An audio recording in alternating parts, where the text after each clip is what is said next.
Assalamualaikum warahmatullahi wabarakatuh. Kembali lagi kita di materi kedua mekanika fluida, yang pada kesempatan ini membahas properties dari fluida atau sifat-sifat fluida. Berbagai karakteristik dari sebuah sistem disebut properti. Yang umum kita ketahui, properti fluida itu adalah diantaranya tekanan atau P, temperatur T, volume V, dan massa M. Sedangkan yang jarang kita dengar ada diantaranya adalah viskositas atau mu, konduktivitas termal K, modulus elastisitas atau E kapital biasanya, tekanan uap PV, dan tegangan permukaan. Ada dua properti dari fluida, yaitu properti intensif dan properti ekstensif, di mana nilai properti intensif ini tidak tergantung terhadap massa dari sistem, contohnya temperatur, tekanan, dan kerapatan. Jika massanya berubah, maka nilai temperatur tidak berubah dan tekanan pun tidak berubah, sehingga nilai properties intensif ini independen. Berbeda atau sebaliknya untuk properti ekstensif ini tergantung dari ukuran dari sistem itu sendiri, contohnya massa total, volume total, dan momentum total. Jika massanya bertambah, maka total massanya juga berubah. Propertif ekstensif dibagi satuan massa disebut dengan properti spesifik. Contohnya volume spesifik, di mana hasil pembagian dari volume dibagi dengan massa. Dan energi total atau E dibagi dengan massa atau spesifik energi. Kontinum. Kontinum ini adalah sebuah asumsi yang akan kita gunakan dalam analisis fluida ke depannya. Materi tersusun dari atom-atom yang terletak berjauhan pada fasa gas.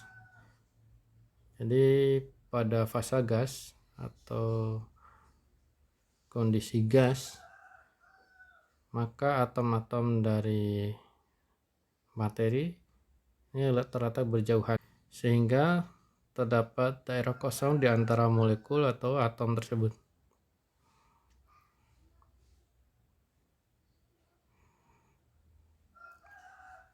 Nah, akan tetapi kita bisa mengabaikan kondisi alami tersebut, atau kondisi di mana terdapat daerah kosong di antara molekul dari materi pada fasa gas, dan melihatnya sebagai suatu materi yang satu dan tanpa celah, sehingga kondisi ini kita sebut dengan kondisi kontinum.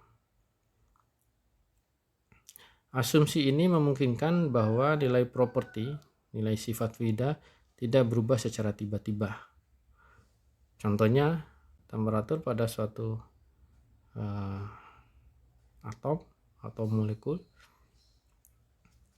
ini nilainya tertentu, kemudian karena terdapat celah atau daerah kosong, sehingga pada molekul yang lain nilainya bisa sangat berbeda dengan molekul yang satu, sehingga terjadi discontinue atau perubahan yang signifikan.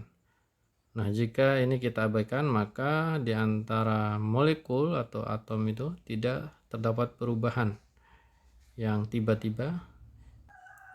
Asumsi kontinum ini valid selama ukuran dari sistem sangat besar dibandingkan jarak antara molekulnya. Ya, contohnya jika kita mengambil sistem dengan ukuran 1 cm kubik, ya, 1 cm kubik, ya, sedangkan jarak antara molekulnya sendiri, ya, ini sangat-sangat kecil, atau 10 pangkat min 10 misalnya, sehingga asumsi kontinum bisa kita gunakan.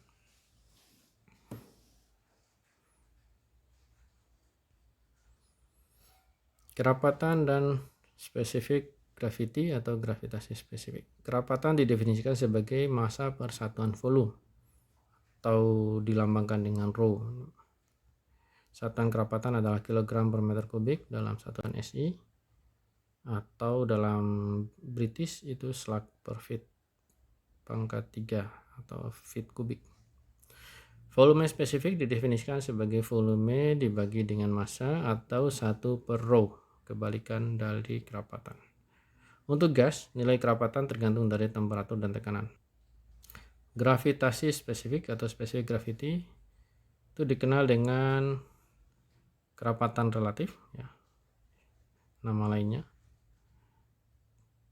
atau relative density, yang merupakan perbandingan antara kerapatan suatu substan terhadap kerapatan substan yang standar pada temperatur tertentu. Biasanya substan standar yang digunakan adalah air pada temperatur 4 derajat Celcius, di mana nilai kerapatannya sudah tertentu. Itu biasanya kita gunakan sebagai pembanding, di mana persamaannya specific gravity atau SG sama dengan rho dari substan yang ingin kita cari dibagi dengan rho H2O pada 4 derajat Celcius.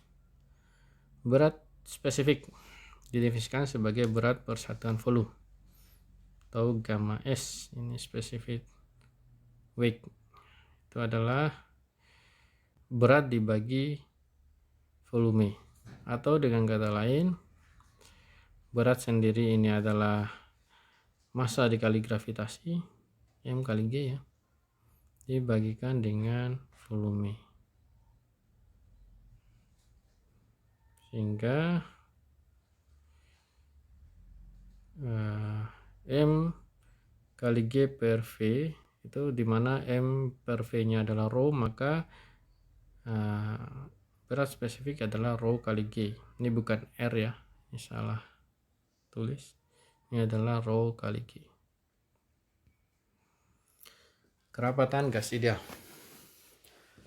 Persamaan state adalah persamaan untuk hubungan antara tekanan, temperatur, dan kerapatan.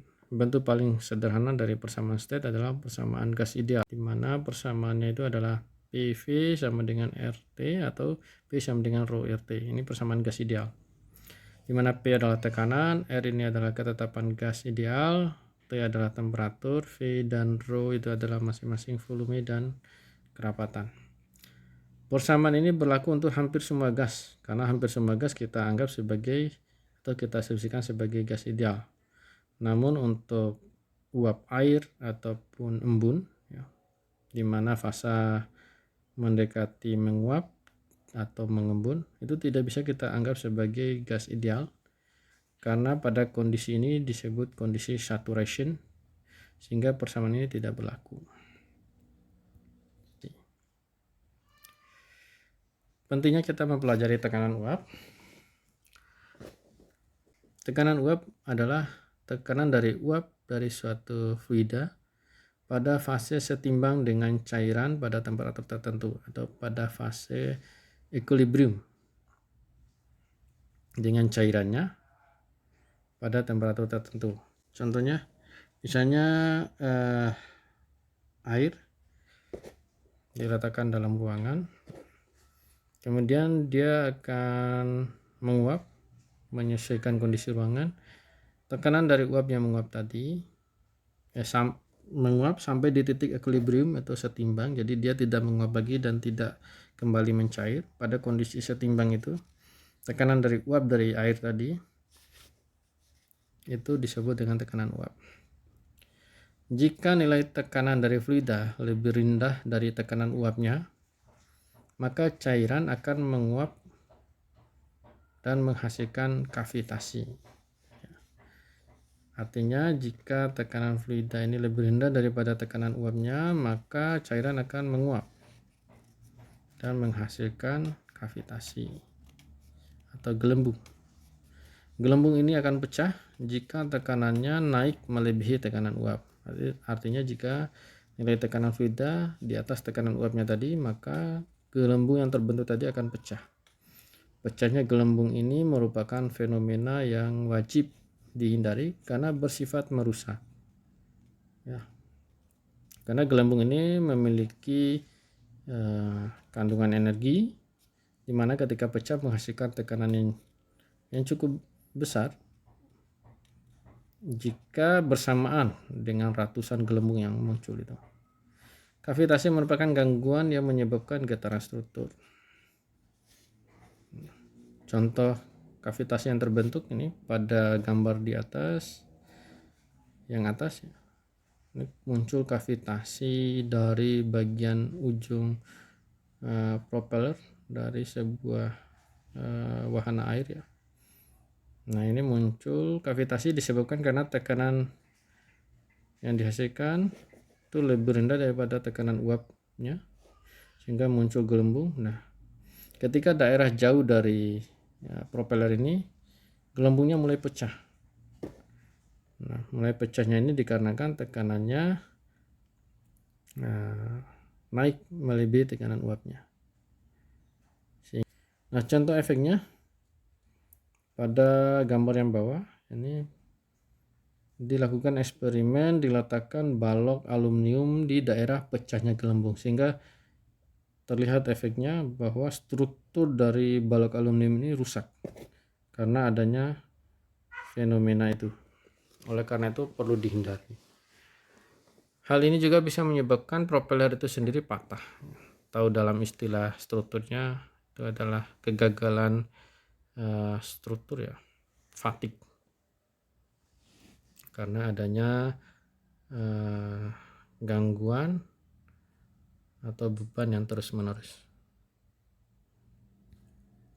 Energi dan panas spesifik. Energi total atau E kapital adalah penjumlahan dari berbagai bentuk energi, yaitu berupa energi panas, energi mekanik, energi kinetik, energi potensial, energi listrik, energi magnet, energi kimia, dan energi nuklir.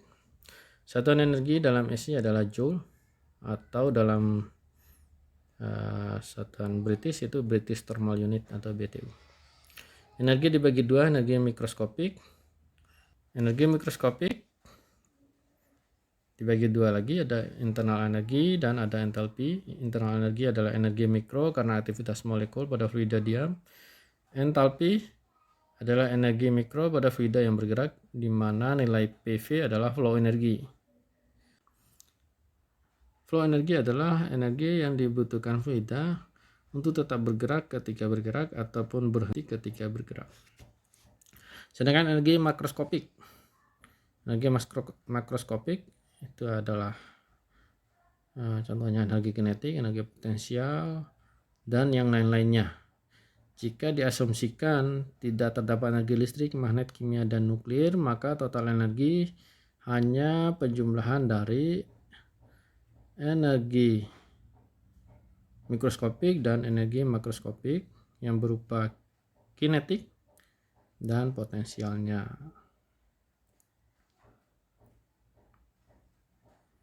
Mikroskopiknya berasal dari entalpi. Viskositas adalah properti yang mewakili hambatan internal dari fluida terhadap gerakan. Jadi ini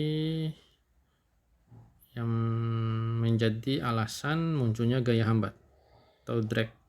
Gaya dari sebuah fluida yang bergerak yang bekerja pada permukaan benda searah aliran disebut gaya hambat. Ini disebabkan karena viskositas tadi, dan besarnya tergantung, salah satunya adalah nilai viskositas. Jadi makin tinggi viskositas maka gaya hambatnya makin tinggi.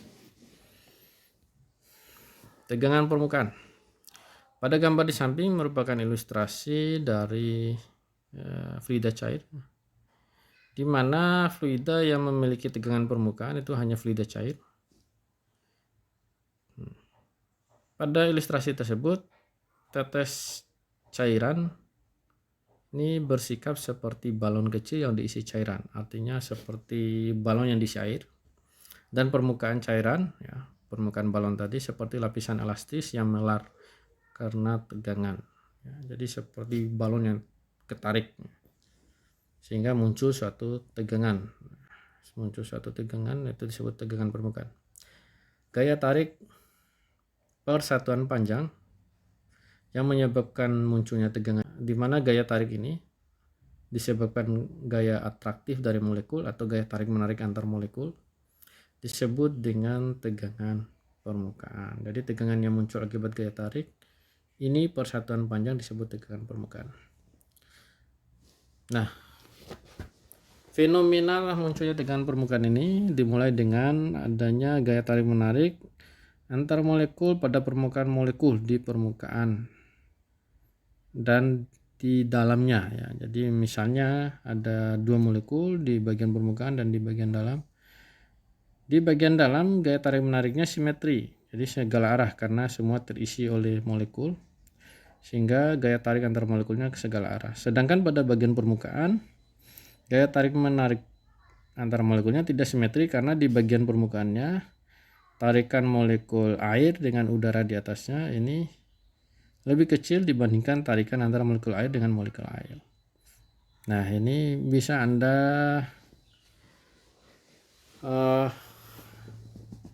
cari atau lanjutkan penjelasannya ini sebagai tugas. Efek kapiler atau kapilaritas. Nah, pada gambar di samping kita dapat melihat ilustrasi di mana ketika fluida air berupa air dan raksa yang dimasukkan ke dalam suatu pipa kapiler. Pipa kapiler ini adalah pipa dengan diameter yang kecil atau pembuluh kecil. Efek kapiler sendiri merupakan fenomena naik atau turunnya cairan pada pipa diameter sempit atau pipa kapiler akibat gaya kohesi dan adhesi. Kohesi dan adhesi sendiri yang Anda sudah pelajari di fisika ya. Lengkungan permukaan bebas pada cairan pada pipa ya, itu disebut meniskus. Untuk air berbentuk cekung karena air adalah wetting fluid. Apa itu wetting fluid? Sini tugas Anda mencari tahu. Sedangkan raksa berbentuk cembung karena tidak termasuk wetting fluid atau non-wetting fluid. Kesetimbangan gaya dapat menjelaskan besar kenaikan cairan pada fenomena kapilaritas. Jadi jika Anda jabarkan pada gambar yang bawah, ini ada gaya berat, kemudian ada gaya tarik 2πr tau S dari tegangan permukaan ini yang besar gayanya mengarah ke sudut V ya. Maka Anda bisa menghitung nilai H atau ketinggian dari kenaikan cairannya pada fenomena kapilaritas ini. Ini tugas Anda, hitunglah nilai H pada gambar di